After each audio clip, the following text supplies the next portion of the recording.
even if you're not done, can anybody just tell me, like, what did you set up for the first picture? Did you use sine, cosine, or tangent? Sine. Okay, how'd you write your equation? Sine 26 equals x over 42. Perfect. Okay, so how do I get x there? You multiply both sides by 42. I don't know why. No, you're right. You're right. I don't know why it wasn't writing what I was writing when I did that. I'm sorry. Okay, you multiply both sides by 42. I could see it on my screen, but I couldn't see it up on there. All right, so we just do 42 sine 26. And what'd you round it to?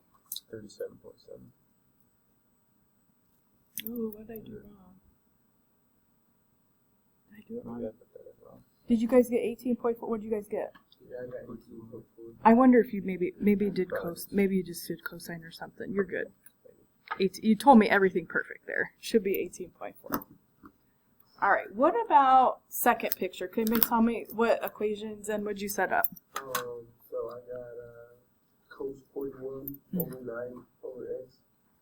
Perfect. Okay. So then what'd you type in the calculator? So you know that x has to go with cosine, so I just did 9 divided by cos 41. So we got 11.9. Perfect. All right. Is anybody having a question? Okay, got one more. Can anybody tell me how they set up the equation for the last one? What did we do for, we had a 16, an x, and a 72-degree angle. How do you set up that last question? Yeah.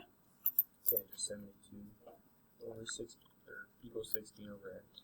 Perfect. So this is your opposite, this is your adjacent. So the opposite goes on top, adjacent goes on the bottom. This is really similar to that last question. These are just going to trade spots anytime that variable's in the denominator. So we're just doing 16 divided by tan 72. Is that what you got? Okay. I bet you just typed something weird. All right, so let's say like 5.2. Okay. Is anybody having a question?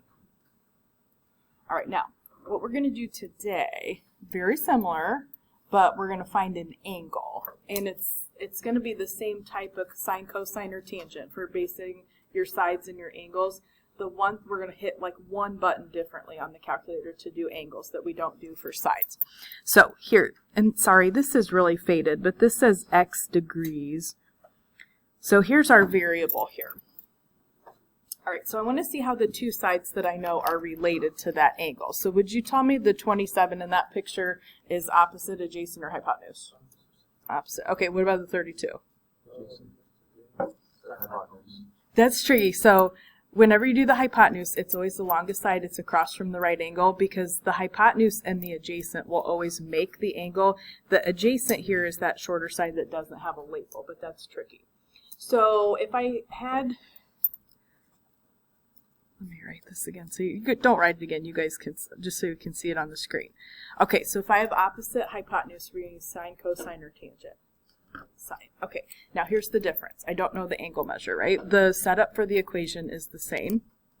So I'd say just sine of x. And that could be any variable. They just used an x in this picture. Equals, you set up your little ratio, your little fraction, opposite, which is 27 over hypotenuse. Okay, now, this is what's a little bit weird. Anytime you're finding an angle measure, I can't, like, divide by the sine. It doesn't work that way. What you do to cancel out a sine, a cosine, or tangent to get rid of this, to move this to the other side, is you use what we call the inverse. Okay, so I'm just going to write this. On your calculator, it should just be a second function, but what it looks like, it'll say sine, and then it'll have like a little -1 power. That is just the notation, that little -1 for the inverse. You can't divide by a sine, cosine, or tangent, so what you have to do there is you just take the inverse sine of both sides. So when you take the inverse of something, like if I have something that's positive and I subtract it, those are inverse operations. Or if I have something that's being multiplied, I divide, that's an inverse operation. So to cancel the sign, we're just going to do the inverse sign. Now, literally all you have to do in your calculator, whether you have this one or if you have scientific, you're going to see your sine, cosine, tangent buttons, right? Do you see right above that, it says sine with the little -1. So if you have this calculator, you just hit second sine, and it should pop that up. Same thing with this one, second sine, and you're going to use that anytime you want to find an angle. If you guys have some calculators, you have to type the fraction in first and then do second sine. So if you have one of those calculators, I will come look at it if you're not sure. But I'm just going to do this, and then you just type the fraction in, whatever the fraction was. This one was 27 over 32. This one, 27 divided by 32. And again, oh, sorry, you can't see this one on the screen very well, but you don't have to close the parenthesis or anything. Just hit enter, and it'll tell you the angle measure. And then if anybody's not getting this, let me know, because it might just be one of those settings on the calculator. For any angle, I'm just going to have you round it to the nearest degree, so the nearest whole number. So I'm going to go ahead and round that up and say x here is about 58 degrees. So it's just one extra button. It's the same setup. You're just, anytime you're finding an angle, you're going to hit second sine or second cosine or second tangent, so you can do the inverse. All right, so let's just try this one. All right, here's my angle. Here's x. How is 8 related to that? Opposite, adjacent, or hypotenuse? Opposite. Okay, what about the 5? Adjacent. All right, so sine, cosine, or tangent? Tangent. All right, so we're just going to do tangent x. And when you set up the fraction, opposite goes on the top, so 8 goes on the top, adjacent goes on the bottom. Literally, all we're going to do, you don't need to write this out. I'm just writing.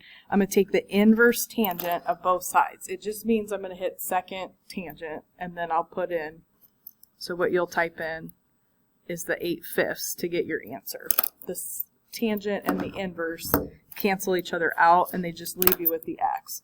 So I'm just doing second tangent, and then do 8 over 5. Just use your division key. You don't have to use the fraction key or anything like that. And we're just going to round it to the nearest degree, and this one actually would also round to 58. That's just a fluke. That doesn't happen all the time. Okay, I got one more. All right, now, I've got this x angle here, and what would you tell me the 10 is? Hypotenuse. What about the 6? Adjacent. It's attached to that, so we're going to do cosine here. So just cosine x, because I don't know the angle, equals adjacent, which is 6, over the hypotenuse, which is 10. Now, you'll be like, oh, I could probably reduce that fraction. You don't have to do that. You can just leave it right like that. You don't have, like I could reduce that to 3/5. It doesn't matter. You can just type it in right like that. Don't make extra work for yourself. We're going to take an inverse cosine of both sides. What you're going to type into your calculator is just hit second cosine, and you can do 6/10. I'll show you real quick. If I do second cosine, do 6/10, it'll give you exactly the same thing as if you reduced the fraction. Exactly the same. So you don't have to reduce the fraction. You can if you want to, but you don't have to. It'll give you the same answer because it's the same relationship. So this one is about, to the nearest whole number, this is about 53 degrees. Okay, does anybody have a question? Now, I know it doesn't really look like it, but these questions all at the bottom, you do these in like 2 seconds. Instead of giving, like I had up here, a fraction, like if I took the fraction 27 over 32, right, it's some nasty decimal. Well, it's not the worst decimal in the world, but it's just some kind of a decimal. So when I do this, I'm taking the sign of that decimal. So if you see something in this format, it's not got a picture or anything like that, but all you have to do to cancel out, like this one is a cosine, you're just going to do inverse cosine. And just instead of typing a fraction, they're just giving you the decimal version of the fraction. So if I want to do this problem right here, I just hit second cosine. That gets rid of the cosine of the left. And then on the right, you just type in that decimal, and then you got your angle measure. So this one's going to be, that little squiggly equal sign means approximately equal to, because I'm rounding this just to the nearest whole number, just the nearest degree. So I'm going to say that's about a 57-degree angle. So they use different variables here, like this one says theta. Remember, it's just a variable for an angle. You got a b, you've got an a, that was an x. You can use any variable to represent your angle. You're just finding an angle measure. So just go through real quick, see if you can find each of these angle measures, and I really wanted to just use this time to help you guys if you're having trouble with the calculator or not getting it on there, or maybe your calculator is a little different than mine. So just see if you can find each of these angles. equals. You're just going to do the inverse whatever, and then type in whatever the fraction or decimal is that they give you. And that way, if you're having trouble with your calculator, or if you're getting different numbers than I'm getting, we can look at that. Should not have to close the parentheses. If a lot of calculators just automatically can't put up a parenthesis, should not have to close that. If you don't want to, you can. It doesn't make a difference.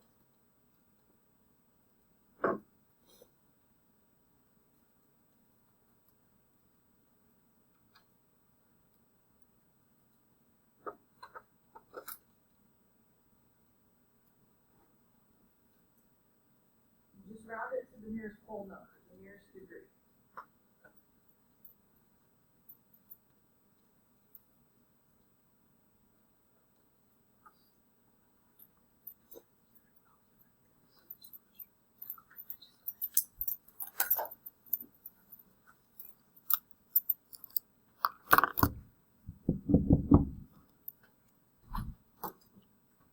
All right, tell you what, let me just go down this first column. What did we get for sine of theta equals 0.8426? How many degrees? 50. That one's kind of a weird to round it. It's like 57.45. If it's a 0.4 though, you got to round it down. So that is correct. What did we guys get for the 3/7 one? Would you round that angle to? 25. Sweet. Anybody not getting those? Okay, what about this tangent of x equals 0.5431? Perfect. Wait, did you guys say 28? Let me see, hang on. Let's see. So, if I go to the nearest whole number, if that's a 5 or bigger, you gotta go up to the next. So, you're on the right track, but like if this is like 5, 6, 7 on this first spot, go up to the next number. So I would round that, you're very close, I'd round that to 29. What about our, what do we got? Inverse tangent of 3.5. 74, sounds good. And then what we do, we got inverse cosine of 4/13. What do we get for that one? Oh my gosh, you guys are awesome at this. Is anybody having a question? Bless you. Okay, now I'm just going to kind of combine some stuff today. So in this, maybe we'll find a side, which we would just use a plain sine, cosine, or tangent, and then maybe we'd find an angle, so then we'd have to use an inverse. Let me see what you guys remember from Geometry A a little bit here. Okay, so do you remember what those arrows mean on those two, what those little arrows are on the top and bottom? Those lines are parallel. Okay, so I'm going to use this here to help me do this problem a little bit. Okay, there's multiple lines I could do this with here, but I'm going to specifically look at this line. Do you guys remember if you have parallel lines and you have a line that runs between them, that's called a transversal. The reason I'm using that here, this angle is 90. I can also argue, because of the parallel lines then, that this angle would be 90. Does anybody remember what kind of angles those are called? They're both right angles. They're alternate interior angles though too. Yes, okay, so opposite sides of the, like one's on this side, one's on this side. These are called alternate interior angles. That's how I know those are both the same. They're both 90. Okay, now, you don't have to redraw. I'm just going to redraw on my paper here real quick. So, I'm going to find, I've got a 90-degree angle here. I've got X, and I've got a 7. And I've got a W also. Since I don't know the angle there, let me hold off on that for a second, and let me go to the other triangle. I'm just going to break them apart, so maybe it's a little easier to see. So I've got the W, I've got the 60, and the 10. Thank you. Could I find W in this picture? Like, do I have enough information? Like, I'm just going to find the side. Do I have enough information there? Like, what's the 10? And here's your 60-degree angle. Don't ever use the 90 to identify sine or opposite adjacent hypotenuse. So I'm using the 60. What would the 10 be there? hypotenuse. What would the W be? Perfect. Okay, now this is a little review, so we're going to find the side first. Am I going to use sine, cosine, or tangent there? Cosine. So do cosine 60 equals adjacent, which is the W, over the hypotenuse, which is 10. Okay, so this is just a little review. And then I'm going to take this answer, so I'm going to multiply, since my variable's in the top, we're going to multiply both sides by 10 here. So just do 10 times cosine 60. And this is actually, this doesn't always happen, but it does for this problem. So W is actually a nice number. I didn't round anything. That's 5. Now, what I'm going to do with that is I'm going to take that and use that information to do the rest of the problem and find X. So instead of W, I'm just going to replace that with what W is equal to. If you're finding an angle, you need to know two sides. And now if I know that W, then I can do this problem. So how is that 5, we're trying to find the angle here, X. How is the 5 related to that? This is opposite. What about the 7? That's the hypotenuse. Okay, so opposite hypotenuse would be what? Sine. Now, this one is like what we started to work on today because I don't know the angle here. So sine of X equals the opposite, which is the 5, over the hypotenuse, which is 7. So if we don't know the angle, we just have to use that little inverse button. So you're just going to hit second sine. And then when it pops up the little parentheses, you're just going to hit the 5/7. And you don't have to close the parentheses, but to find X here for the angle measure, that's all we're going to do. So I'm going to hit second sine, 5 divided by 7. And for any angle, we're going to go the nearest whole number. Any side will go to the nearest tenth. This particular question just had a nice number. So this is 0.5, so I got to round that up. X is going to be 46 degrees here. Yeah, go ahead. Does anybody have a question?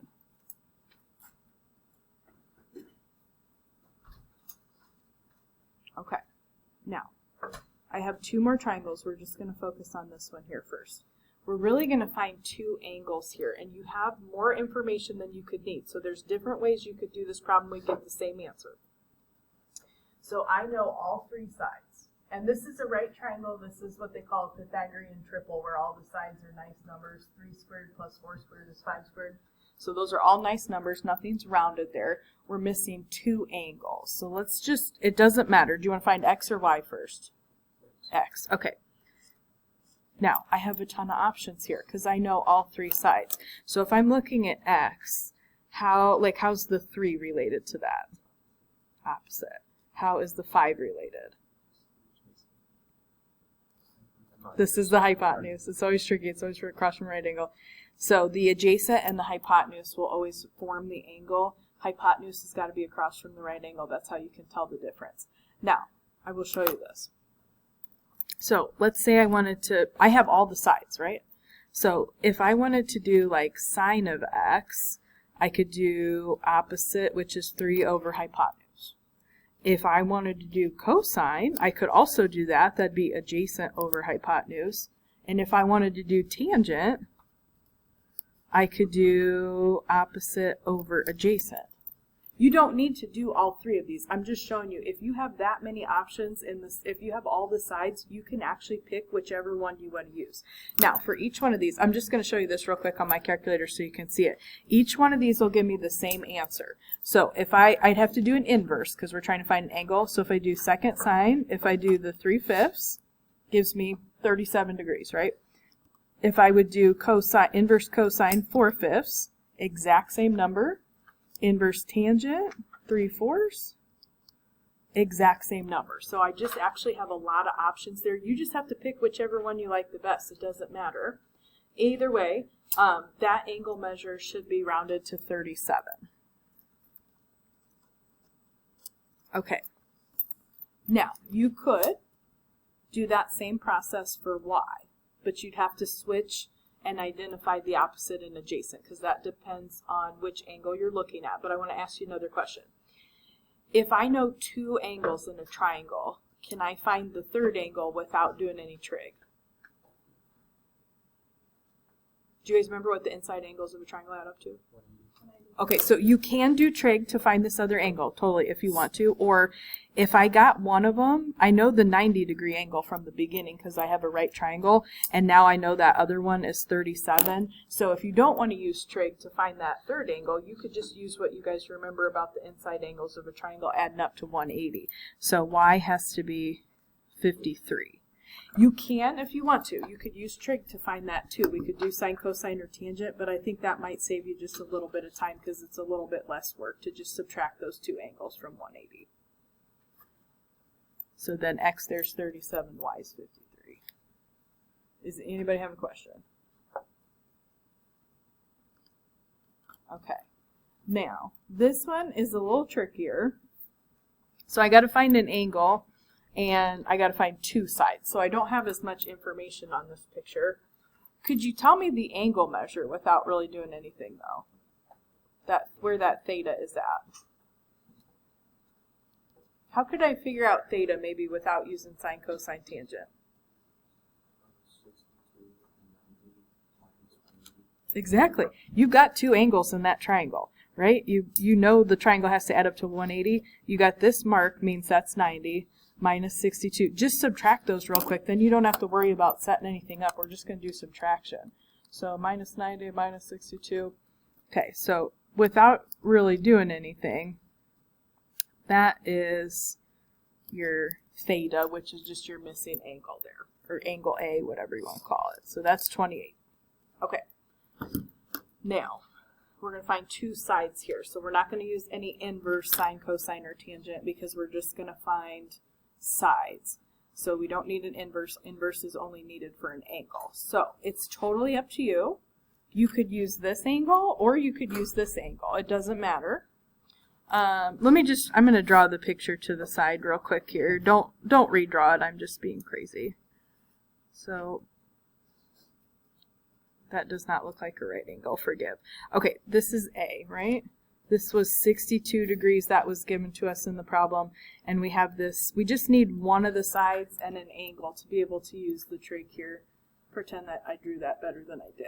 Now, if I do that, if I know this is 62, how would that 22.6 be related to that? Opposite. And then what would you tell me the A is related to that? That's actually the adjacent. So this opposite adjacent, I'm just going to do tangent, 62. And then we do the 22.6 is opposite over the adjacent, which is A. Just do our little trading places thing here. These are just going to trade. And then I'm going to give you two options to find the missing side C there. So I'm going to take 22.6 divide by tangent 62. And just any side, we're just going to go one decimal place. So this would be 12.01. So I would actually just, the 1 would round that down just to be 12. 12.0, or you could just write 12. Okay, I'm throwing things. Okay. Now, totally your choice. You could use trig to find this other side C, or if I know this is 12, the other option is, because this is a right triangle, you could just use the Pythagorean theorem. So it's up to you. If you want to use the Pythagorean theorem, I would do 12 squared plus 22.6 squared. Those are the two legs. They make the right angle. C is the hypotenuse there. So we could do trig, or sorry, we could do Pythagorean theorem. If you want to do trig, you got to pick an angle, either the 62 or the 28, and then set up your sine, cosine, or tangent. Tell you what, I'm just going to do Pythagorean theorem since I already wrote that. Just do 12 squared plus 22.6 squared, and I get this 654.76. Remember, that's equal to the side squared, so I'm just going to take square root. Just reviewing the Pythagorean theorem with you guys here. And again, for any of the sides, we're just going to go the nearest 10. So let me say 25.6. Is anybody having a question? A lot of new information going on in this. But just remember, you have options. You know the inside angles of a triangle add up to 180. You know if you have a right triangle, you can use the Pythagorean theorem. There's other options besides just the sine, cosine, and tangent. Okay. I'm going to have you guys do the, we still got about 10 minutes here. I'm going to have you guys do the page